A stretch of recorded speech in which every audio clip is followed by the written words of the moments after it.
this is Lacken Pier now, and there was a business going on here from the 1958, 59 back as far as the pier was built. They were trading in fish and Bernard. Would have been. But back, let's face it, that would have started here when this pier was built. Before that, it would be done from Lacken. That's right. Yeah. You know, so the date this was built. 1890s. Yeah. So I'd be interested in finding out. There's a lot of men running carts from here, or spring carts, or fish stands, or any other name they used to call them? No, the names of the carts. Oh. Well, they used to use tracks, or tracks or carts. John used to even call them vans. Vans, that was the thing. Pulled by horses, wasn't it? That's right. Yeah. And you were telling me there, Michael, a lot of the fishermen used to make them themselves, is that right? Oh, they used, yeah. Your father? Yeah. Making parts for them. Well, he'd have to make it complete, but they weren't gold, Was it? The pet for the wheels, Yeah. So they had these wheels off carriages and traps or whatever, had they? They had them other type of wheels they used. They used to buy them wheelwrights in Ballina too. Fellas used to come to Market Square in Ballina with wheels for sale. That's right. You'd buy a wheel and then have a shot beyond it. Either Tom Collins or Tom Vicky's forge or in Jimmy's forge. Yeah.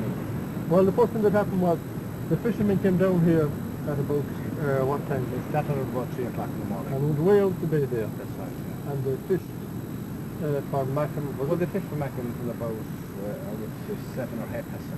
Yeah, in the morning. And then they came in. Now, you were making up the boats there. How many boats were there in it? There was tin boats that came fishing now. Yeah. And how many crew did you have? How many boats? How many crew were there? Well, 9 would be a full crew, but sometimes we have only 6. Yeah. 5, they even go fishing with the big ones, 5. 2 men on board. Too many keeping up and Keeping up. several lines fishing. Yeah. Mackin and Speed, wasn't it? Yeah, Mackin and Speed. And then they'd come in with the haul and sell them here on the pier. That's right, yeah. Well, some of the fellas that were selling them had their own boats. Ah, yeah. And then the chaps that had boats, Yeah. that weren't selling them themselves, they sold to the Manoas. Oh yeah, to the fit chap that came down, wanted to make a day's wages or whatever. That's right. Yeah. Can you remember the men that had boats here? Any of them? Well, I can remember them most. Yeah. Your father had a boat here, hadn't he? That was Pat, was it? That's right, yeah. Pat Coulter. Young Pat. Young Pat Coulter. Yeah.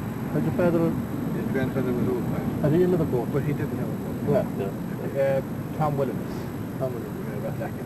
Yeah. This was Thomas Williams. Yeah, right. And George McLaughlin, Castletown. Right.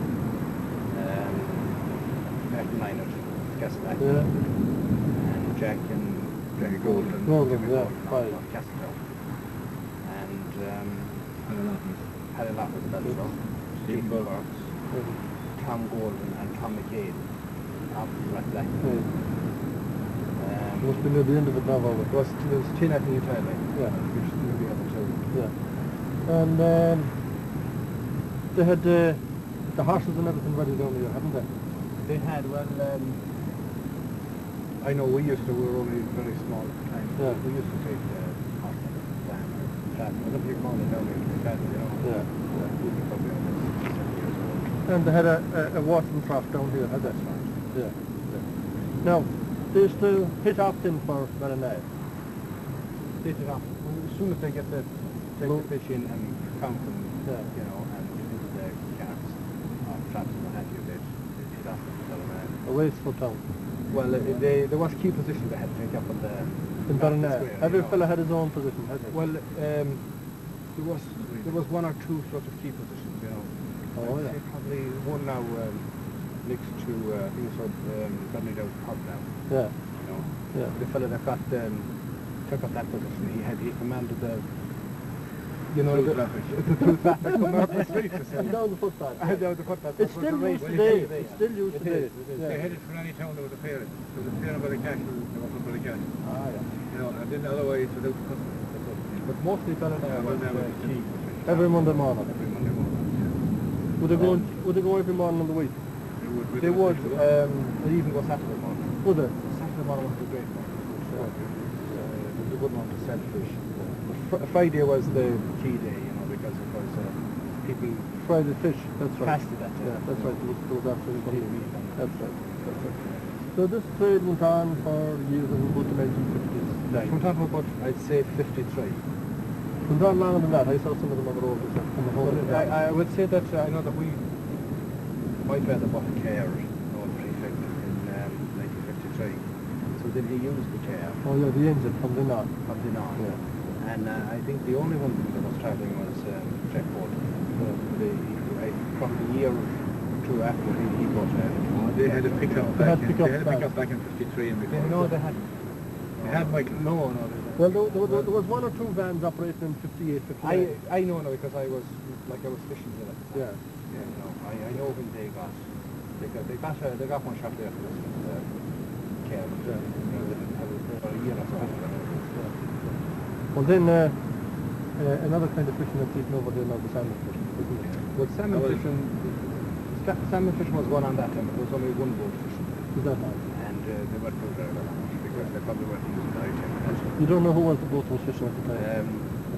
But Pat McLaughlin and Pat McLaughlin. Ford, we had a share in that. We had a share in the salmon net as well. So we used to fish with them as well. You know. But the old type fishing that used to go on here, like the squid on sketchy fishing for the herring, Yeah. but for the fill herring and the spin herring, the squid on sketchy with the spin herring, the winter Yeah. herring. That's what they were at to make the disaster. No, They used to exactly. fish them at night. Indeed. Used to go in winter time too, better than that. When they filled the boat, I mean, they would go to the in the days of the, you know, we're talking the herring fishing, Yeah. right? In the days of the herring fishing, if they got a good catch, they went to Ballina with the boat, Oh, right? Yeah. They put it up under the lower bridge and they stopped at the upper bridge, and there they were ready to take there was men in Ballina at that time. I don't know whether it's a barrels or not. Who were ready to take as much of herring as they could catch into barrels and off to Russia. A lot of them used to go that way. But if they didn't get a full load for the boat, they put them on a cart, brought them to the station in Killala, and they were sent on a train from Killala to Ballina. They had free transport for all the fish caught in Lacken on the train from Killala to Ballina at that time. Had that? That, well, it was the Great Western Railway at the time. Right. But they had, it was part of the, I don't know who gave the concession, but it was part of the concession to the fishermen of this part of the country that any fish they caught was taken free from Killala to Ballina. Good. So if they didn't get the full boat load, a cart went from here to England. To the more modern days in the Mackin.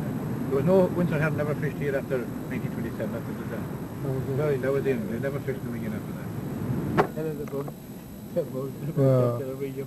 These are the plugs and the hairless. Talking to that, you know.